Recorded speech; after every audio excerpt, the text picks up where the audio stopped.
Class 11, good morning all of you.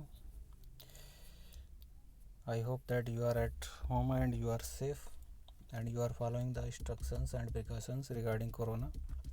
You can see from here in this page what are the precautions to wear mask while you are outside or in your neighborhood. Wash your hands frequently, means at least within half an hour you have to wash your hands. Don't touch your face, nose and mouth, or avoid frequently to touch face, mouth and nose, ears, etc. And when you are in public place, you have to maintain a distance at least 6 feet. Next, I would like to take a topic collision.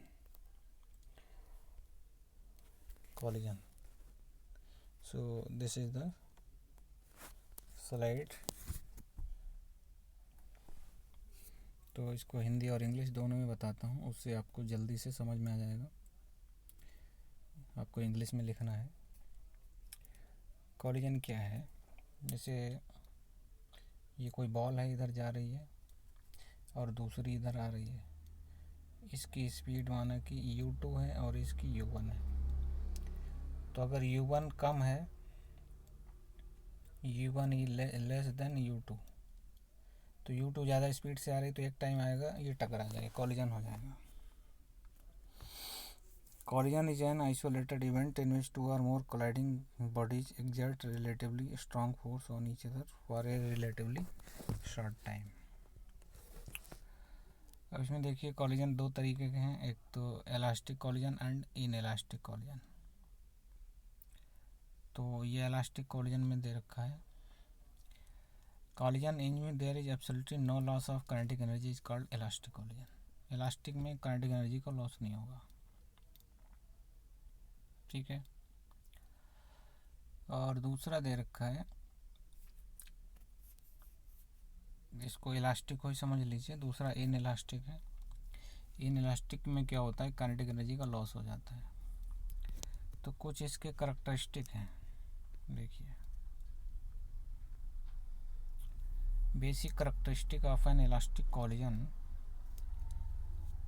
ये बहुत important है. Linear momentum जो है before collision and after collision remains constant. Total energy of a system before and after the collision remains constant. Kinetic energy is conserved. Kinetic energy जो है before collision and after collision remains conserved. तो ये 3 point बहुत important है. We will ask in questions. Obviously, the kinetic energy in such a collision is not converted into any other form of energy.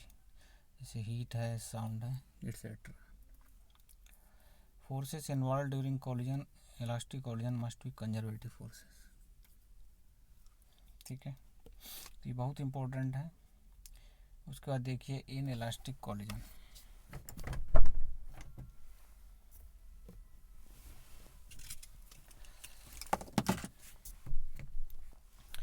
In elastic collision क्या है?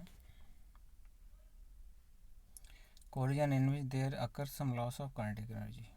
जैसे collision के बाद energy loss हो जाती है. जैसे two bodies stick to each other after colliding, the collision is said to be perfectly elastic. जैसे मड है, कीचड़ दीवार पे मारते हैं, कीचड़ चिपक जाता है, तो उसका सारा काइनेटिक एनर्जी जो है वो उसकी साउंड एनर्जी में कन्वर्ट हो गई या हीट एनर्जी में कन्वर्ट हो गई. जैसे स्टोन से स्टोन को मारते हैं तो वो हीट प्रोड्यूस होती है हीट एनर्जी में. तो इस तरीके से इसके कुछ करैक्टरिस्टिक हैं, आगे देखते हैं. ये करैक्टरिस्टिक है. लीनियर मोमेंटम कंजर्व रहेगा, टोटल एनर्जी कंजर्व रहेगी, लेकिन काइनेटिक एनर्जी कंजर्व नहीं रहेगी. कुछ एनर्जी हीट, लाइट और साउंड में कन्वर्ट हो जाएगी. किस केस में? इन इलास्टिक के केस में. इसके बाद यहाँ एक बहुत ही इम्पोर्टेंट टर्म डिफाइन किया जा रहा है, कोफिशिएंट ऑफ रेस्टिट्यूशन. ठीक है. इसको क्या होता है कि जैसे यहाँ कॉलिजन हुआ, ये बॉडी ए है, ये बॉडी बी है. कॉलिजन के बाद ये बॉडी ए जो है इसकी वेलोसिटी v1 हो जाती है, जो बॉडी v है इसकी वेलोसिटी v2 हो जाती है। तो v1 ज़्यादा होगा तभी आगे जाएगी। ठीक है, ठीक है। तो इसमें क्या है कि E equal to relative velocity of separation after collision. तो ज़्यादा में से कम घटा दीजिए, तो v1 माइनस v2। ठीक है, अगर इसको आप v2 मानेंगे तो इसको v1 करना पड़ेगा, तो v2 माइनस v1 हो जाएगा। मतलब जो ज़्यादा है उसमें से कम घटा दीजिए। और वैसे यहाँ कॉलिजन से पहले इसकी माना कि u1 थी, इसकी u2 थी, तो u1 कम होगी, u2 ज़्यादा होगी।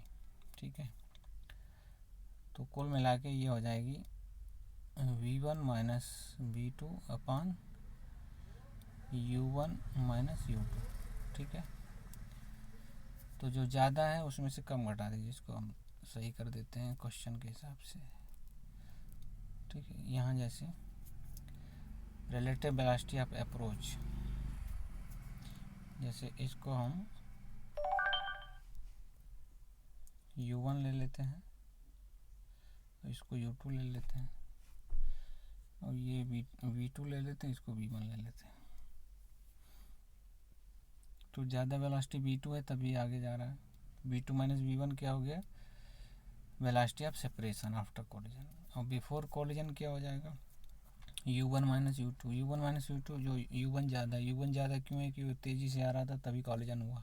ठीक है, तो ये सीधी सी बात है। और उसके बाद में ये कुछ इम्पोर्टेंट पॉइंट्स हैं। For a perfectly elastic collision, for a perfectly elastic collision जो E है वो 1 होता है, यानी relative velocity of separation and relative velocity of approach बराबर होता है। परफेक्टली इनइलास्टिक के लिए E बराबर 0 होता है। ठीक है, तो E की वैल्यू 0 और 1 के बीच में होती है, इसको समझ लीजिए सही से।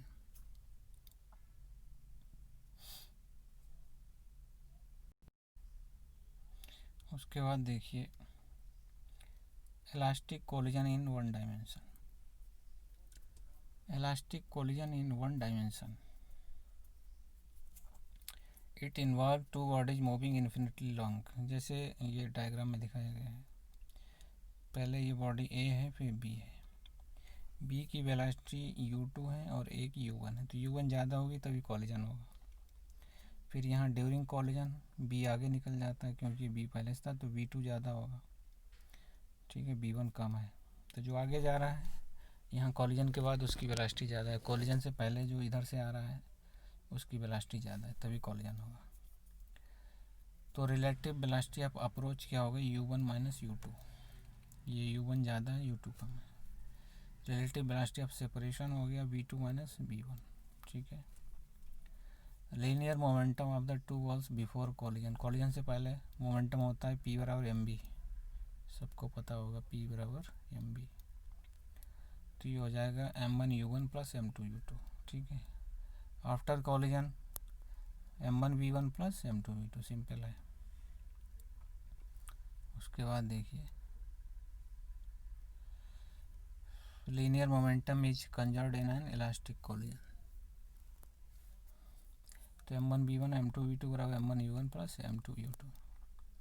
उसके बाद टोटल काइनेटिक एनर्जी जो है बिफोर कॉलिजन ये है, काइनेटिक एनर्जी होती है हाफ m इंटू वेलोसिटी का स्क्वायर। तो half m1 u1 square plus half m2 u2 square.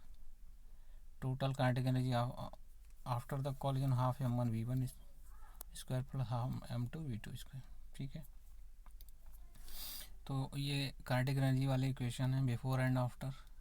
इनमें v2 u2 और u1 v1 अलग अलग कर लिए इस तरीके से, फिर 45 को 42 से डिवाइड कर दिया, यानी इस इक्वेशन को इससे डिवाइड कर दिया। इसमें v2 u2 और u1 v1 ले लिया। उसके बाद ये हमारे पास ये सॉल्व करने के बाद ये आया। ठीक है, v2 माइनस v1 बराबर u1 माइनस u2, तो ये 1 आ जाएगा। तो इलास्टिक कॉलिजन के लिए ये 1 आ जाएगा। इम्पोर्टेंट डेरिवेशन है, इसको कर लेना। उसके बाद elastic collision in two dimension, ये बाद में बताएंगे।